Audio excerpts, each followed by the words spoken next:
today? Good. Good. Thank you all for coming to be part of my Microteach session. Today we're going to talk about rocks and weathering. Does anyone have any ideas before we start about what rocks and weathering means? Go ahead. Weathering is processes that break down rock and other substances. Good, good. Does anyone have any other suggestions on what they might know about rocks weathering? Tell me. Weathering is like it is the process that breaks down rocks. Good, good. We're going to read a little bit about rocks and weathering and what the processes of the earth that it takes to break down the earth's surface, okay? The first part of this is called What Processes Wear Down and Build Up the Earth's Surface. I'm going to go ahead and read if you guys will follow along. There's some definitions that we're going to talk about as we go. Even the hardest rocks wear down over time on Earth or on Mars. Natural processes break down rocks and carry the pieces away. The process that breaks down rock and other substances is called weathering. Once the rock is broken down, the smaller pieces can be carried away by wind, water, ice, or gravity. Erosion is the process by which bits of broken rock are carried away. The diagram above is a model of erosion cycle, which takes place on the Earth's surface. In the cycle, the process of erosion moves material called sediment. Sediment may consist of small particles of rock or soil or the remains of plants or animals. Deposition occurs when the agents of erosion deposit or lay down sediment. Deposition changes the shape of the land. As the model shows, these processes act as a cycle. Weathering, erosion, and deposition act together in a cycle that wears down and builds up the Earth's surface. Erosion and deposition are at work everywhere on the Earth. As a mountain wears down in one place, new landforms build up in other places. The cycle of erosion and deposition is never ending. If we look at the diagram above in our workbooks, we can see that it shows us landforms. In the first block, it shows us that weathering and erosion occur at one time,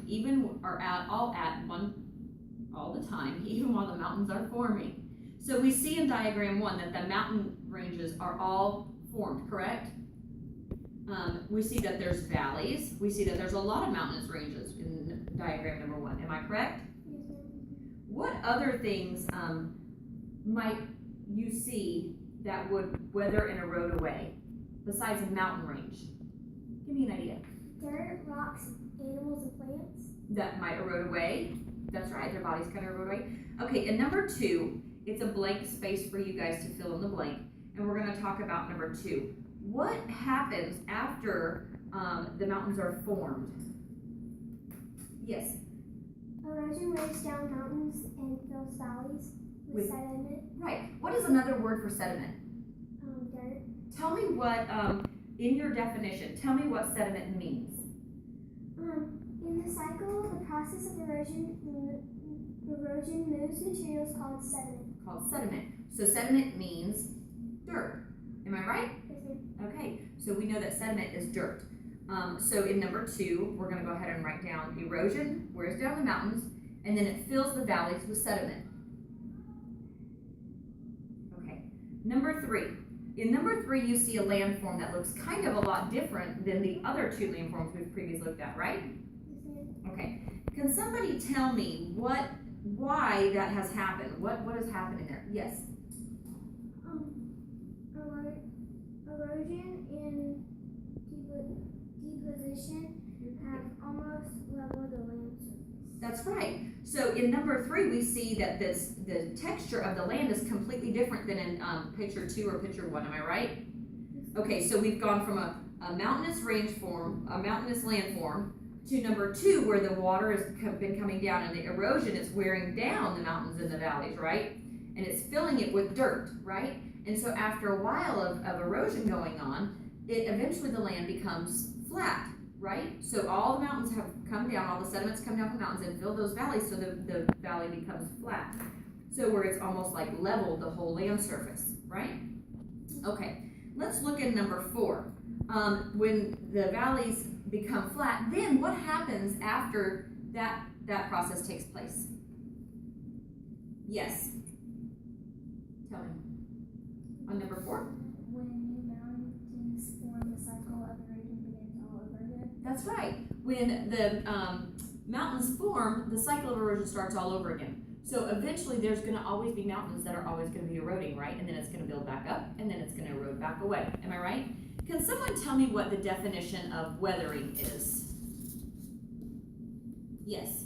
The process that breaks down the rock and other surfaces is called weathering. Right. And where does weathering occur?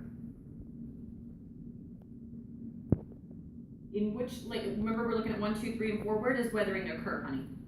On Earth or on Mars. Right. It occurs everywhere, right? Weathering does. Can somebody tell me what erosion means? Yes. Erosion is the process in which bits of broken rock are carried away. Right. So things erode away, right? So if we look in a wash and the water is flowing, what's happening to all the sediment underneath that water? It's getting washed away. Right. It's eroding away, right? Good. Okay, so who can tell me what sediment is? Yes. So sediment is kind of like dirt. Kind of like dirt, right? What can be in the dirt? Bones, plants, and dead animals. You're right. Good. Okay, so deposition. Give me the definition of deposition. Yes. Deposition occurs when the Agents. agents of erosion deposits Right. or lay down sediment. Right. So deposition, it changes the shape of the land, right? When something erodes, it changes the shape of the land. So the deposition is happening, right? And it makes it become, when the mountains erode away, it becomes flat, right? So it changes it. So that's called deposition. Okay, thank you guys for helping me today. I appreciate it.